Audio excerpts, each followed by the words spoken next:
Well, as the show continues on now, I'm happy to be here with the Goo, the grand old oyster. Brad Miller, how are you? Doing great, absolutely. We're here to talk a little bit about Oysterfest. It would traditionally be a week from this today here, coming up next Friday, the 1st of October, and that first weekend.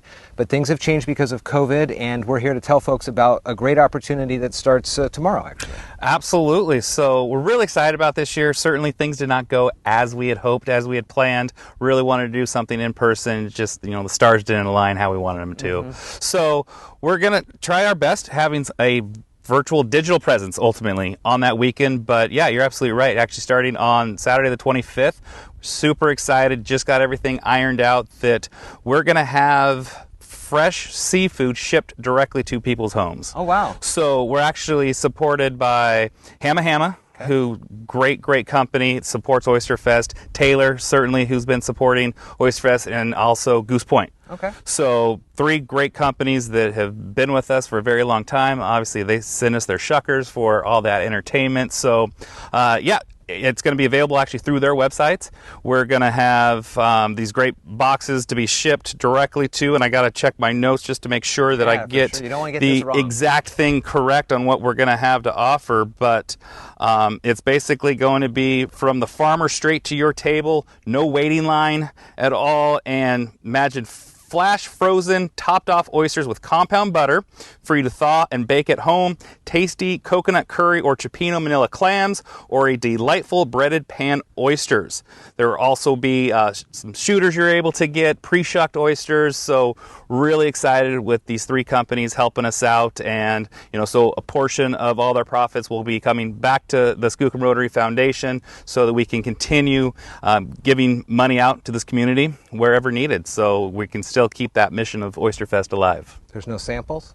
I know. I'm sorry. Let me go grab my knife real quick. That's how it's fresh, We can right? certainly. This is fresh. Now that's amazing, and that's great to have those partnerships continue on despite of what's going on. And the shellfish companies that have helped out with Oysterfest over the years, I mean, they provide thousands, right? Thousands. When it comes to the shucking competitions and stuff like that. Absolutely. That's pretty darn cool. Unfortunate that we weren't able to do in-person things. So oysterfest.org is the website, right? Correct. People are able to get to these other locations through there, or should they go search Hamma or Taylor? So yeah, there'll be information, on the Oysterfest site itself on how to get connected with those 3 companies, or just go to them directly. There'll be a thing that says, Oysterfest, but yeah, make sure, check out our website first. I would always encourage that, as well as, like us on Facebook. We have our own Facebook page for Oysterfest as well. So I think that's where all the content's going to be, fed throughout the weekend, and we have a great team who's going to continuously updating the sites as well. So, one thing we really want to do is not lose the spirit of Oysterfest. Right. So, we're calling this Celebrate Oysterfest, since it won't be that normal in-person event, and we're going to have, we really want to highlight also our other partners and members that have made Oysterfest so great over the years. So we're trying to get, videos made up of a lot of our, vendors that have been helping us out, a lot of the exhibitors, as well as just the volunteers, because it takes an army to pretty much create that city for that weekend to put on that great event. On a normal Oysterfest weekend, how many of those nonprofits would you say are represented there at the facilities? So, I'm just trying to think, if you go up and down the line, 50 to 75, 100 maybe. Yeah, we at least 50 nonprofits are getting involved in one way or another, whether that's actually having a booth themselves or whether that's helping check people in. So yeah, a lot of support on the community that's making this work. So now if we order the stuff and we're getting ready to eat, are we supposed to take pictures of our food and share it on the page, or how? I love where you're thinking here, Jeff. Absolutely. So, the more content that we can have driving to that Facebook page is really easy. Yeah, throw a video yourself. You got your box. So, in the box, you'll get a customized, a Oysterfest sticker there, as well as a postcard. So, yeah, I think the more that we have people engaged with us over that, mainly over that weekend, but we're going to continue doing some things kind of throughout the entire month. And then, speaking of the rest of the month, then, are there other educational opportunities coming up online for folks to visit in or learn more about just the culture and the aquaculture around here? Absolutely, and that's where we want to really get our exhibitors involved as well, so that we can still have that educational piece, which has been so important over over the years. So, I mean, this is still going to be considered our 40th anniversary, right? So, established in 1982. I think I was a 2-year-old at that very first Oysterfest, being probably pushed around. So, I think I've made it to almost all 40 of them. Awesome. So, got quite a history with that. No better goo than here right? for the 40th. That's right. Brad Miller here. Oysterfest.org is the website. And again, get ready to help support those 3 great oyster companies that are supporting Oysterfest again this year, Hamahama, Taylor, and Goose Point, with some great opportunities there. Oysterfest.org, Oysterfest on Facebook. I'll put the links to that too here in the show notes, as well as other ways that people can get connected with Oysterfest.